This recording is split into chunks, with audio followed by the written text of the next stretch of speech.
If you are on teams where empathy is recognized and rewarded, how can you leverage this approach and use it to get the visibility that might be tied to the goals that you have? Exactly, and that's how you create that effect. Because again, even the whole reason I wrote the book is sort of like, even if you're adopting this for selfish motives, it's going to transform you from the outside in.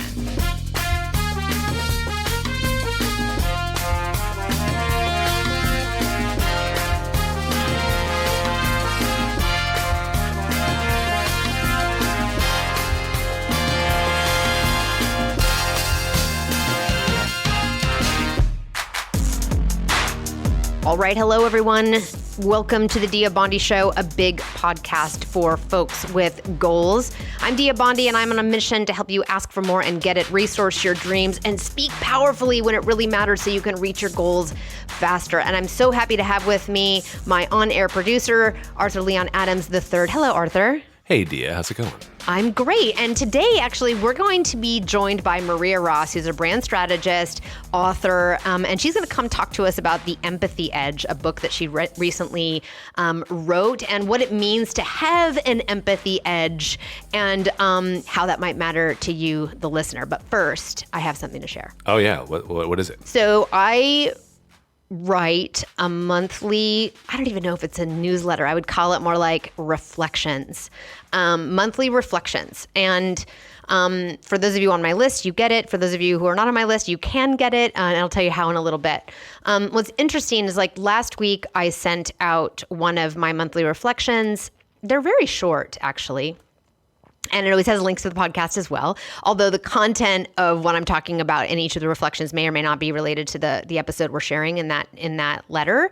But this last week, I got like a lot of replies from folks who I haven't heard from for a while, colleagues, folks who were on my list, folks who I recognized but I didn't know were on my list. It was very resonant for people. And so I thought today I would share with you all listening the content of that reflection, because it may be useful for you as well. Great. Let's hear it. All right. So I'm actually just going to, it's a little bit of story time. I'm just going to read this for you all. Confidence is an outcome of action, not a prerequisite for action. I get this question a lot. How do I get the confidence I need to, and then just fill in the blank? And my answer so often is just get into action. Find one small or big action you can take. And when you take those actions, you can watch that confidence roll in, wash over you, and fill your chest with a knowing you can do what's next. Getting into action requires you stop expecting confidence first. It requires you look at the actions you can take and let yourself do them while you feel a little bit shaky. Forgive yourself for not having the impenetrable confidence you think you need. Let go of the expectation of having superhuman powers as a requirement. Let yourself be a little nervous. None of that is a signal that you're not actually ready to get into motion. If we wait for confidence to take that bigger stage, to step into the negotiation, to write that book proposal, we'll never actually do it. Here's what to look for instead. Here are a few questions you can ask to signal to you that you're ready to get into motion. Are you prepared? Do you know the plan? Do you have control over how you show up? Do you know what matters? And are you clear on your objective? These are the questions you can ask to evaluate if you're ready to act. And then do it and trust that confidence will come. If you are into what we're doing here with the podcast, you can rate, subscribe, review, and share it with other people. And that will really, really help the Dia Bondi Show reach more people. You can also give us a call. Oh, were you going to say something? Go ahead. You can also give us a call at 341-333-2997 if you have a question, or you want to give some feedback, or you just want to tell us how much you love us. And if receiving my monthly reflection is appealing to you, you can, if you're on mobile right now and in the US, or Canada as well, I guess, you can just text the word impact, IMPACT, to the number 66866, and you'll end up on our mailing list where you can get announcements for this podcast as well as my monthly reflection. They're short. I design them to be useful prompts for you as you go into the things that you will be doing and the ways in which you will be showing up for the task at hand so that you can reach your goals faster. You can also go to diabondi.com and sign up for our mailing list right there. All right, Dia. So we're having Maria Ross today. We are. We're having Maria Ross. She's a brand strategist, author, and TEDx speaker, and the founder of a brand consultancy, Red Slice. And she believes that cash flow, creativity, and compassion are not mutually exclusive. I love this about her. She and I have actually collaborated on a few projects and have shared clients, and she's helped me a lot with my own brand story. Maria has authored multiple books, including her most recent book, The Empathy Edge, which is what we're going to be talking about today. And she hosts a podcast of the same name, The Empathy Edge Podcast. Maria understands the power of empathy on brand and personal levels. In 2008, shortly after launching her business, she suffered a ruptured brain aneurysm that almost killed her and ended up inspiring her memoir, Rebooting My Brain. She's appeared in a bunch of media outlets, including MSNBC, NPR, and Forbes. She's spoken to audiences ranging from TEDx to the New York Times and Salesforce, and has written for numerous media outlets, including Entrepreneur.com, Newsweek, and the Huffington Post. Now, I'm having Maria on the show today for those of you who are building a product, either in-house or on behalf of your own business, or growing a business and could use an edge. Maybe an empathy edge is the kind of edge that you need. Maybe you're doing everything right, but you just aren't getting that traction you want on your impact that you want to have, or your brand or business is a little bit misunderstood. This conversation will be for you. And for everyone else who maybe doesn't fit that profile, you'll want to hang in here because there will be something here for you too.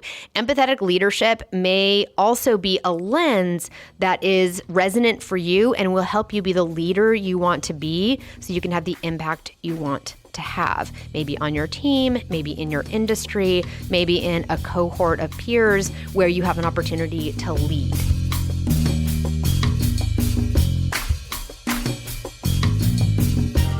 Maria, hi. Hi, how are you? I'm so glad to have you on in this conversation and on the Dia Bondi show today. It's great. I am psyched to be here. I love talking to you. You always fill me with energy. I have to say, I almost wore a hat today. So for folks listening, we are actually on a video call. This is an audio-only podcast, but I almost wore a hat today because you wear a lot of hats, Maria. Not metaphorically, like actually Literally, you wear hats. Yeah. It tells you the days that I don't wash my hair or I've worked out. Those are the days I'm usually wearing a hat. Yeah, today, in fact, I was like, do I really want to wash my hair or do I just do a Maria? I did for you today. Thank you. You look beautiful. Okay, so I have shared with everyone sort of why we're having you on the show. And I want to just sort of take it from the top and ask, like, why did you write the book, The Empathy Edge? A few reasons. Number one is that as a brand strategist, I started to hear in my brand workshops with corporate clients over the few years before I started writing this book, this desire to have their brand be seen as empathetic. And it was really interesting because I work with a lot of tech companies, a lot of very left brain C-level executives. And I just thought, I took note of that it was really interesting that they were saying they didn't just want their brands to be seen as innovative or fast or cost savings or whatever, the brand attribute du jour is. They wanted their company to be seen as empathetic. And I tried to dig into that a little bit with them, like, well, what do you mean by empathetic? And sort of like, also, are you sure that's you? Like, I don't know that that's really authentically you guys. But what it turned out to be was just this desire to keep up with where consumer needs are now, both B2B and B2C, in that people want to have a relationship with the companies that they do business with. And they want to know that those companies, yes, they know those companies are there to make money, but they want those companies that they partner with to have their best interests at heart and to be open to their feedback and to their points of view and help them with their values and their goals and their aspirations. So that was one thread. The other thread was, at the time, my son was about 2.5. And here I am reading all these books to him about collaboration and sharing and empathy. And meanwhile, when you look up in the news cycle, all you see are leaders that are exhibiting anything but that. And whether it's business leaders or political leaders.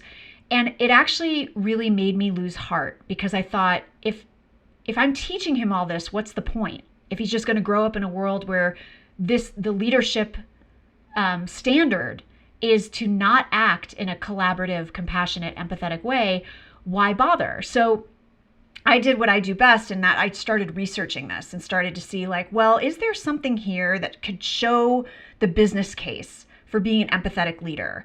And there was so much data and research that showed that empathy is not just good for society, it's actually really great for your business and your bottom line. And so I decided to write the business case for skeptics, instead of trying to make a moral argument that we should all be empathetic, because everyone thinks that's a good idea in theory, but most people don't understand how to apply that every day, especially if they go to a workplace or they're under a very high stress job. They don't really know how that factors into their work every day. So I wanted to give them a resource that said, here's the data and the research. And then, by the way, here's some habits to help you build an empathetic team, an empathetic brand, and also to strengthen your own empathy as a leader. And I thought it's my way of having some sort of antidote out there to what is currently out there in leadership circles. And the good news is I'm not the only one on this trend. This is something that's really happening. We've seen it accelerated with the pandemic, that we are realizing that we are human beings and we don't park our humanity at the door when we go to work every day. So when we set up the show today, I called out that, our listeners are women with goals. They're building small businesses, big businesses. They've got goals internally to build teams that have big impact, to ascend in the corporate ranks.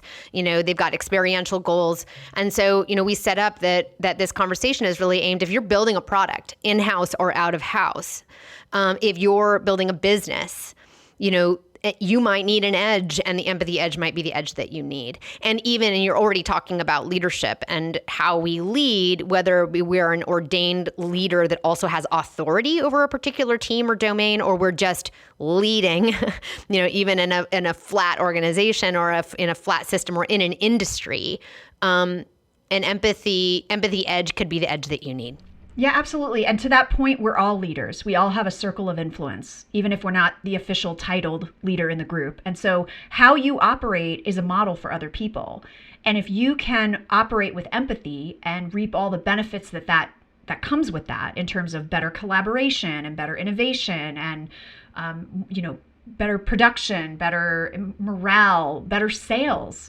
All of the data is there. People will look at you as a model and say, oh, the way that you are running your business is really interesting to me. And I see that there's another way to do it, not what I've always been sold as the only way to run a business. Does this also matter for folks who might be making their first hires in their small business? Like when you think about talent acquisition, when you think about engaging with and then staying engaged with your talent base?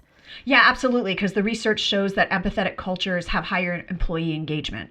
And what that means is you get less absenteeism, you get more productivity, you get better collaboration, you get better innovation. And externally, if you have a very empathetic culture within your team, however big or small, that translates externally to better customer ratings and also more sales. So it's all goodness. I also want to add that for those of you listening, it's really easy to put the world, a business and brands in these big, huge containers of recognizable household brands. But if you are running a small digital marketing agency and you have a cluster of fantastic 1099s, you have a work culture. If you are owning a small consultancy or you're a solopreneur and you have one EA that you work with or one virtual assistant you work with who is, in love with your business and is super engaged in what you're doing, you have a workplace culture. I mean, this is for everyone along every step of the growth of your business or your team, no matter what the shape of it is. Absolutely. It's like I always talk to companies about you have a brand even if you're a business of one, because your brand is your reputation, right? So you have a culture even if you're a business of one, because culture, according to my very good friend, Rebecca Fries, who wrote The Good Culture, is simply the way work gets done. That's all culture is. It's not this big thing where you have to have 100 employees or more to have a culture, or you have to have foosball tables and free lunch. Like those are artifacts of culture. That's not what actually makes a culture. What makes a culture is how you work and how you get work done. And that's based on your mission and on your values. So even if you are a business of one, like you said, if you've got a bunch of 1099s, what are you espousing to them? How are you treating them? How does work get done between you? I always consider my 1099s part of my virtual team. Like whether they're payrolled, salaried employees or not, we are a team getting stuff done based on an aligned mission. And actually being very clear about that mission is even more important when you're dealing with subcontractors, because you have to know, they're not just coming to you for a quote unquote paycheck and benefits. They can choose to drop you if they don't like how you're doing business. And really quickly, for those of you who might be listening to this podcast outside of the U.S. borders, 1099 for us means independent contractor, somebody who is not, an employee, but somebody who engages with you on a project basis, maybe even ongoing, but as an independent contractor. So exactly. there you go. Just helping to bridge that gap right there. Because we like Baby A, for example. Yay. Yeah, exactly. No, it's the freelance life. It is it's the hustle life. And also a very good way to be empathetic to your listeners, Dia. Great. So. Oh, thank you. I give myself a pat on the back. So, exactly. I love this definition of cultures, how we get work done. It made me think of, and folks who have listened to this episode or listened to this podcast before might know that I have my bitch and wine group that I get together with. There's like 5 moms in our neighborhood that I get together with on Sundays. We also do backpacking trips and other things. You've heard me, Maria, maybe talk about my bitch and wine crew. And, we have a little culture. The way it's not maybe how we get work done, but it is how we be together and what our group is about. We kind of know, we almost have a published mission, that is published verbally, but not documented, right. of what it's for and a way to know if we're actually living that thing. So culture is everywhere. So in the definition of culture, can you talk a little bit about, like, when we talk about empathy, what is empathy? Is it a feeling? Is it an action? Is it a perspective? What is it in your mind? Yeah, so there are a lot of different definitions of empathy out there, but the one that I chose to do the research and write the book around is something that is a little bit more tangible and more relevant in today's world. It's about perspective taking. It's about being able to see things from another person's point of view and, where appropriate, but not always necessary, feeling what they're feeling and using that information to take action, whether that's how you communicate something or a decision that you have to make or, negotiating a contract, whatever it is, you're doing so with the input of another person's point of view and perspective. It doesn't mean you agree with them. It doesn't mean you are caving into their crazy demands. It also doesn't mean just being nice. I get that a lot where it's, if we just work with a bunch of really nice people, we'll have an empathetic culture. And you can be really nice, but not be able to see things from another person's point of view. That requires a different skill set and a different muscle.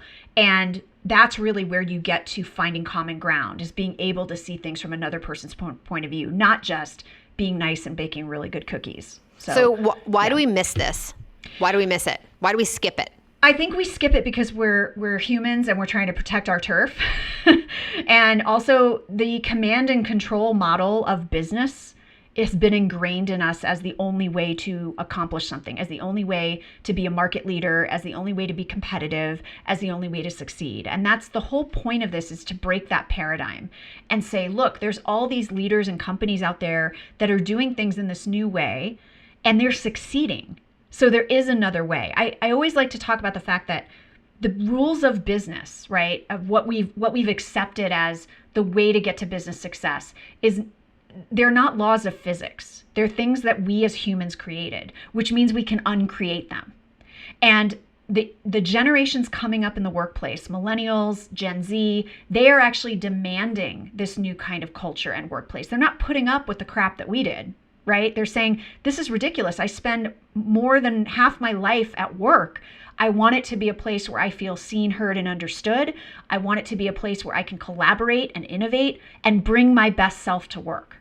It's really interesting. So we had an interview with Kat Gordon, the founder of the 3% movement, who is now really turning her attention to the world of belonging in the workplace as a way to sort of get the best ideas in the world and drive innovation, to drive great outcomes, and to drive a more realistic narrative around so many things in advertising. And so it just keeps coming up in my mind as you're talking about this, that empathy can also be a contributor to belonging, I would imagine. Absolutely. I think when you think about teams and workplace. Yeah. And I think the more empathetic your workplace, the more diverse people can feel like they belong, because they don't have to feel like they have to fit into a mold. They can feel like they can bring their unique and diverse perspectives into the workplace and not fear that or not shrink from that.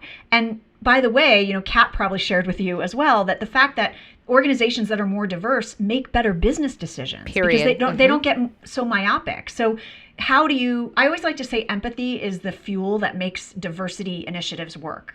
Because if you don't have empathy and you try to put in all these programs around diversity, all you're going to end up with is a bunch of different people that are staring at each other, not understanding each other around a table, right? If you don't have empathy for saying, we want you here because of your diverse point of view, and we want to hear that point of view, then you miss the boat on any DE&I initiatives that you could put into place. Yeah, Arthur, I'm totally thinking that already there's like a little mini curation of this conversation with Maria, also with Rethink Innovation with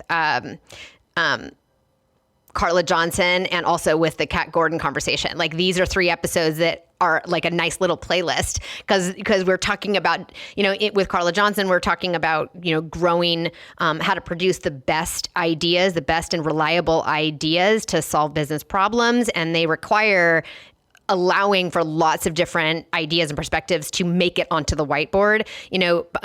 Kat was talking about belonging, so that people can actually courageously produce great ideas that push the business forward and not pull punches, as you said. And a contributing factor to both of those things is for us to step into the perspective of empathy as often as possible to allow those diversity of perspectives to exist. Yeah, it's a great trilogy. It's a trilogy. It is a trilogy. Yeah. I love it. It's like Lord of the Rings or something. I know. And also, the research shows that empathetic cultures and organizations breed more innovation. And it's exactly for that reason that you're talking about. When you're able to harness diverse points of view for creative purposes, when people feel like they can offer their own ideas without risk, without recrimination, like they know recrimination. They feel that they can take those risks.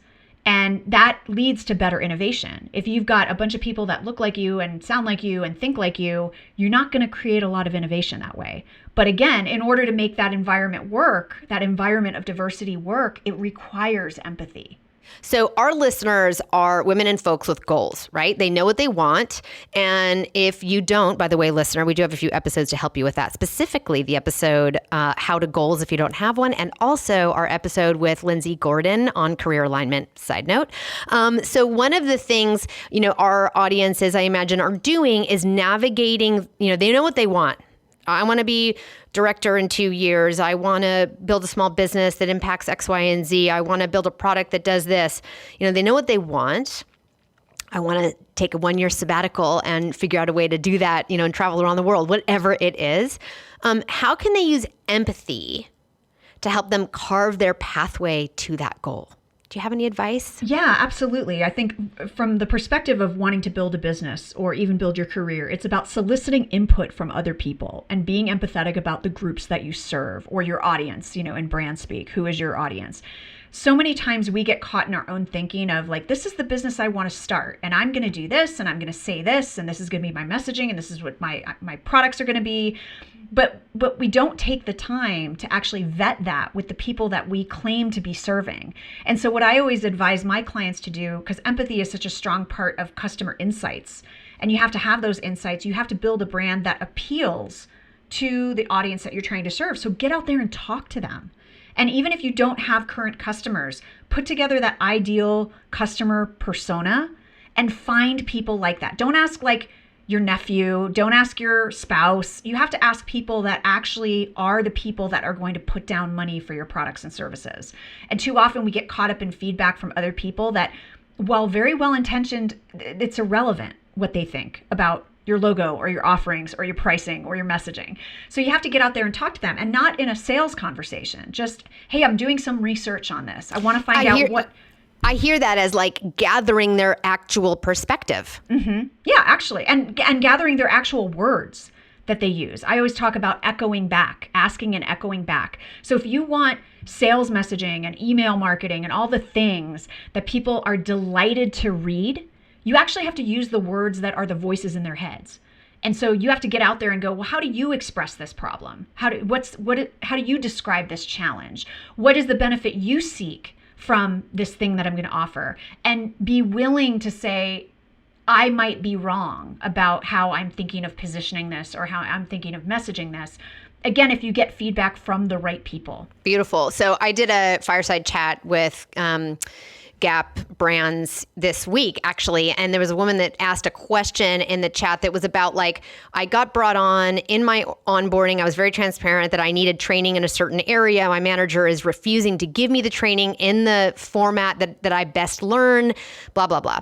And, what was our advice? And one of the, what came up for me and maybe might be pointing to what you're talking about here, even if you're not building a business, but you're navigating the pathway of your career to reach a certain career goal, is never, in the conversation in answering that, it just came up that she hadn't really considered what was going on for her manager and why he couldn't meet that need for her, and how she could use, his language to and step into his perspective just for a minute to go like, what might be blocking this from happening, outside of just being mad that it's not happening, and doing a push, instead, like shifting to say like, okay, if I brought a more empathetic approach, let's step into his perspective for a second and go like, what's blocking him from giving this to me, the thing I need in order to advance my goals, and see if there's something you can unlock there so that you can meet your need as well as his to unlock the thing that you actually need for yourself. Is that circle talk? No, I think that's brilliant, because that's where empathy and action comes into play, is especially in those tense moments, those disagreements, is it requires an empathetic mindset of having a conversation, and not just, he's a jerk because he won't give me what I want. It's actually going in with some humility and some curiosity to say, this is something I expressed to you. I understand that you're thinking this is not possible. Help me understand what's blocking that for you. Help me understand your context. And asking questions, those magic words, tell me more, right? Trying to get someone talking so that then you can latch onto something and go, oh, okay, I see your context is this and your barrier is this. My need is to get this training. How about we do it this way? Or how about we do it that way? But you don't get to that unless you have the empathetic conversation. And the empathetic conversation requires you to check your ego and ask questions and really be actively listening to try to find some common ground. I think the point that that really important word of curiosity, I think, is so important here. And in my communications coaching practice, I have had to find language that lets people follow the curiosity with me, because we can't assume all the time that the audiences that matter to our goals actually know why they might be doing something or not doing something. So when we start with the word why are you not providing this training to me? Or in my case, with my clients, why are you rushing through this part of your script? Like, they might not even, and what it by default does is put folks on the defensive. So instead, I'm reflecting on how I might use unconscious, implicitly or unconsciously empathy to get better outcomes with my clients, is I'll often use the word, what's having you rush through this section? What's making it difficult for us to, find the training opportunity for me? And so it takes it off of explain yourself to like, help me understand. Yeah. Why is a very interrogative way. Yes. Like you said, it makes somebody have to explain themselves. And depending on your tone, which I'm horrible for hiding tone, if I'm like, why are you doing it that way? There's so much judgment, and you really need to check discernment when you really need to put on the hat of being like an investigator and distancing yourself from it. It's not personal, right? An investigator. What a beautiful like archetype to take on. Completely. And it's really just about, instead of making all those assumptions about why this person is not giving you what you want, go in and ask, what's coming up for you? Tell me more. Yes. Let's explore that a little more. Finding ways to ask the question without, why are you doing that? Yes. So it's one thing for us to practice empathy, in our in how we might be designing product or creating content when we have our hands directly on the work. It's a different thing to build empathetic teams. Like, how do you actually spread this? How do you operationalize empathy? Yeah. Well, what you don't do is just put a poster on the wall that says, we value empathy here, or one of our values is empathy. You actually have to put your money where your mouth is. And if you're going to say that you're building an empathetic culture, you have to create the structures that enable that culture to thrive. So policies, processes, habits, traditions, rituals.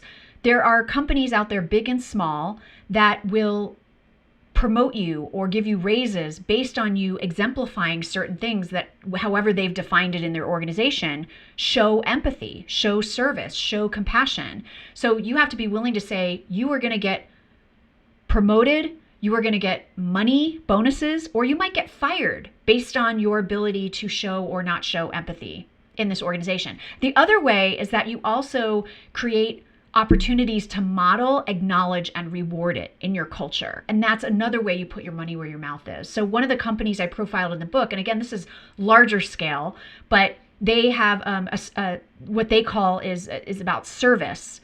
And they actually have a peer-nominated award that goes on throughout the entire year. Everybody's in on it. They're excited about it. It's this whole thing. And the winner of this award gets a trip for them and their family to anywhere in the world. I don't know what they've been doing in the pandemic, but pre-pandemic. So they were putting their money where their mouth was. Airbnb, another example, they actually have in their performance evaluations elements of exhibiting empathy. So it doesn't matter if you just checked all the boxes and you made your numbers and you hit your KPIs and your metrics. You actually have to show that you have created a sense of belonging on your team. So you can't just talk about it. You actually have to walk the talk and be willing to hire, fire, promote, give recognition to based on this value being very important to you.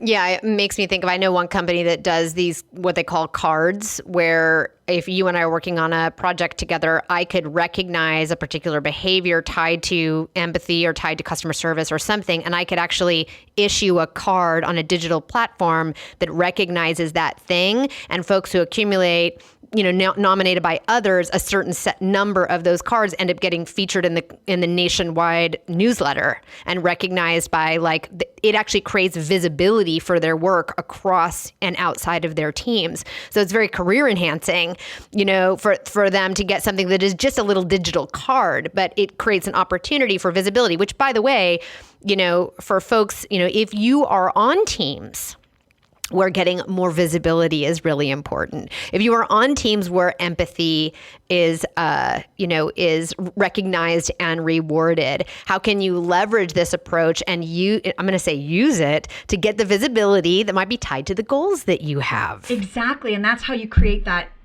effect. Because again, even the whole reason I wrote the book is sort of like, even if you're adopting this for selfish motives, it's going to transform you from the outside in. And you've heard me say this before. It's kind of like being pregnant. It doesn't really matter how you got pregnant. You're a parent now. So it doesn't really matter what gets you to adopt an empathetic mindset, because once you adopt it and the recipient benefits from it and you benefit from it, you're there. It doesn't matter what caused you to be empathetic. And I've seen executives and leaders who have adopted empathy for what might be selfish motives or good optics, but they're transformed from the outside in, and they see the response they get and they want to do more. And so I think that's a really important piece. Also, what you said earlier about, the company with the cards, what's so great about that, going back to what we said about culture, is that becomes the way things are done around here. And so that sends an unspoken message that this is important and this is how we do things. This is what we value. Again, it's not just a poster on the wall, and it becomes something we can all get excited about. And that's why I asked the question of how do we operationalize empathy? And it sounds like you've given us some really concrete examples. I know in the book, The Empathy Edge, which I read right at the very beginning because we did our launch party for the book together. You give a lot more examples of where this can get operationalized in ways that are actually quite simple and direct. Totally. I mean, even the way you run meetings can be empathetic. If you are prepared, if you provide people an agenda beforehand, if you take into account different modes of learning, different modes of participation, if you follow up with people after a meeting to let them know what are the outcomes, where's all their input going, those are all ways of showing empathy, because you're thinking about what will matter to people? Like, you're not thinking about, I'm having this meeting to accomplish my own agenda and I've accomplished it and now I'm done and I can wash my hands of it. But if you actually think about running a meeting in an empathetic way, number one, we might have less meetings. And number two, there'll be richer experiences. So again, it doesn't matter if you're the leader. If you are leading a meeting, you can actually create a new tradition, a new mode of running that meeting to the point that people go, I want to go to your meetings because I like the way I feel when I'm in there. Yeah, that's right. Okay, so here's my sort of last question. I'm actually going to ask for some coaching from you. Okay, because I'm in a situation like so many of our listeners where I have some stuff I want to do, right? So let's take this podcast, for example. So this podcast at this moment, this is episode 23, actually, that we're recording right now. And, of course, we want to grow the podcast. We want to have it have the impact that it wants to have. Like, we have sort of the mechanisms in place for producing regularly. We got the baseline done, right? So how would you coach someone like me on how do we use empathy in this podcast to design content with more impact, to grow the show, and do what this podcast is meant to do? So how might something like, there's the question. Yeah, no, it's a great question. And it's something I need to do more work on myself for my podcast. But it's this idea of creating the community around the podcast. So as you know, and maybe listeners don't know, you can't really see who your listeners are on Apple or the other podcast programs. So providing a mechanism for people to reach out to you and become a real human being, whether that's through your email list or through your social media platforms, finding a way where they can actually deliver feedback to you and constantly soliciting this. This is the mistake that a lot of people make, is they ask once for feedback and then months go by and they don't ask again. Like every newsletter I do, every podcast email I send out, I'm like, who do you want to see on the show? What do you want to talk about? Let me know. Every time I promote an episode, I'm trying to ask people. So I'm constantly soliciting feedback. And then as I talk to guests as well, I'm trying to ask them, what worked about that? What didn't work? So I guess it's what it is just making sure that you don't get complacent, right? I think at the beginning of any venture, and there's actually been studies about this, founders of companies are very empathetic. They're constantly focused on the customer. They're focused on needs and market needs and all this kind of stuff. And then eventually they get successful and they lose sight of the people that they're serving. And we can all fall victim to this. And so making sure you've got that sanity check for yourself constantly of getting feedback. And when you get the feedback, doing something with it. You don't have to react to every little piece of feedback because there's always going to be haters out there, right? But where you start to see a trend of things is when you can actually implement that and then be very clear of I'm doing this, I'm changing this format, or I'm inviting this guest because you let me know this was what you wanted to hear about. I think it creates that cycle of wow, she's listening. That's beautiful. So a friend of mine, Craig Dalton, who was the founder of a company that is now gone called Dodo Case. They were making very early cases for iPads using antique bookmaking. They were hand built in San Francisco using antique bookmaking machines, bookbinding machines, very artisan. And they were sort of on the early days of customizable product. They were early innovators in the space of letting folks online choose what color case they have, what combination they have, a lot of customizable things. And they did exactly what you're talking about. They created a way for their customers to have a voice in a way that otherwise they would have been guessing what colors, what sizes, what products that they would have wanted. But when they just asked, it made a huge difference, and their community of buyers, their customer base felt part of something kind of special because they were seeing their feedback show up in the product lines. Yeah, actually, one of the habits in the book is about accepting, for being an empathetic brand, is accepting feedback as a gift, but you have to ask it the right way. So, earlier, I was on a podcast interview just this morning, and we were talking about the fact that sometimes people don't know what they want, or they don't know why they feel how they feel. So being able to ask it in different ways, and instead of just what do you want? Right? Mm-hmm. That's so overwhelming, but you can ask in different ways. You can just talk about, maybe you're not asking them what they want from you, but what challenges are you facing in this area that we might be able to help with, or being able to give them options is great too. Giving them a limited Like, here's 3 options for a course I'm thinking of rolling out. What do you think of these 3 options? So you want to ask very carefully as well, not leave it so open-ended that you overwhelm someone, because as we learned from Steve Jobs, who, while he was not necessarily the most empathetic boss, he was actually a very empathetic businessman in terms of wanting to understand his customers. And he would read through emails himself and user feedback himself, because he wanted to know who his users were and what their aspirations and their goals and their values were, so that he could create products that they didn't even know they wanted, or that they couldn't even envision it, right? Like, did you ever envision an iPod before it came out, right? So you were like, no, I'm fine with my Walkman. Like, why would I need anything else, right? But it's because he understood Baby, she just said Walkman, just saying. I know, right? Because that's what I'm saying. I have one. Wait, I mean, who doesn't? Still, right? to this day. But it's this idea of like trying to understand your customers so well that potentially you could put an option in front of them that they didn't even think to ask for, and absolutely delight them and blow them away. Well, that goes back to what we were talking about earlier around don't assume your audiences have the answers actually to the questions, and don't make them explain themselves. Go in with, curiosity and questions that also help your audiences explore for themselves what matters to them, but in a way that is a powerful and well-directed question, but not so wide open that they don't know which way to go, right or left. Absolutely. And one thing I would love to tackle in this, given your audience, is something that is very specific to women who have big goals and want to advance, is that sometimes they are scared to be empathetic because they feel it might be seen as a weakness. And the interesting thing is that very successful women, I spoke to someone for the book, Carol Vallone Mitchell, who has done lots of intensive studies on women leaders. And while she wasn't able to say like women leaders are more empathetic, because depending on the study you look at, it might not be a gender thing. I know lots of men who are very empathetic leaders and lots of female leaders who are not very empathetic. So I don't think our gender has a lock on it, but that many successful women leaders have cited empathy as one of the catalysts for their success.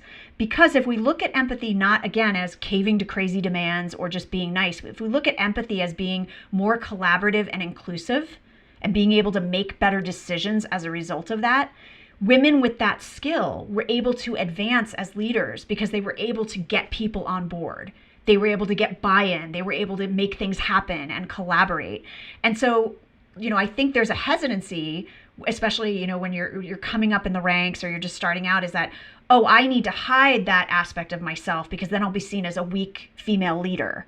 But actually being empathetic can come from a place of strength and confidence, and it has to, because it takes confidence to be able to take on someone else's point of view without defensiveness or fear. And so what I often see sometimes is women trying to go the other end of the pendulum, the other swing of the pendulum, and be completely unresponsive to feedback or to like collaboration because they think it's going to make them appear weak. And the opposite is actually true. As long as you're being empathetic in what is truly meant as empathetic and not just giving people what they want all the time. You can have a very strict business policy and stick to it, but you can do it in a way where you're not an asshole about it, right? You can do it in a way that says, I know, this was our policy.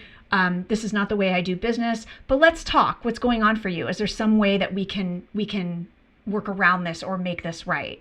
So we need to be able to embrace both parts of ourselves as women and see our empathy as a strength and not as a weakness. So I love that you're pointing. This feels like the stinger of the episode, that you're talking about taking feedback and stepping into somebody else, allowing somebody else's perspective to be present in the face of your own is actually takes strength. It takes confidence. You cannot lack confidence and be an empathetic leader, because we all know bullies lack confidence, right? So you can try to pretend you're being hard charging when really you're just scared. But if you actually have your own confidence and you have your own firm foundation, when you hear another person's perspective, you don't have to react to it. You don't have to just automatically do it. You can take it on and realize they're not attacking me. They're just sharing their perspective, and I can choose what I want to do with that information. I love that. Maria, it's been such a great joy having you here. How do people find you and what can they do with you? What can they do with me? They can check me out at red-slice.com. They can follow me on Instagram, redslicemaria, Twitter at redslice. They can also go to theempathyedge.com and listen to the podcast where I feature leaders and thought leaders talking about all facets of empathy as a success lever. And for folks starting a business or an ambitious plan, I can work with them on their brand strategy, story, and messaging through my consultancy at Red Slice. Love it. Loved having you. Thank you.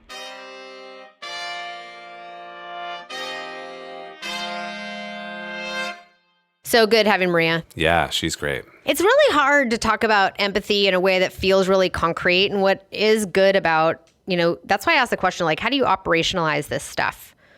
And make it super concrete. And I think in her book, she has more and more examples of that, but that's a great prompt for everyone to take away maybe today. It was like, if I was going to build in empathy into a process, the way my team operates, how I serve a customer, like, where might I do that?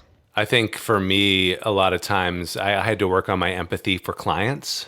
In the past, not every client, but clients that were annoying or that were making unreasonable demands and just trying to think about from their perspective why that was happening. Yeah, and it's helped me a lot. You talk sometimes when you work on video projects, I hear you talk about like client education as like, yes. I think how I observe you operationalizing that is recognizing when client education is going to be necessary and building that into the process. Exactly. I've seen you do that. You've produced a few projects for me, and in which case you've asked me very clearly, like, how much client education are we going to need to do on this project? And that's a good example of how you've been able to, even though I know it helps you tolerate, the irritations of, we need a giraffe for this shoot, but we have no budget. And I've just tried to adopt, as I've gotten older, just a policy of, giving the benefit of the doubt to everyone, at least for a little while. Yep, really good.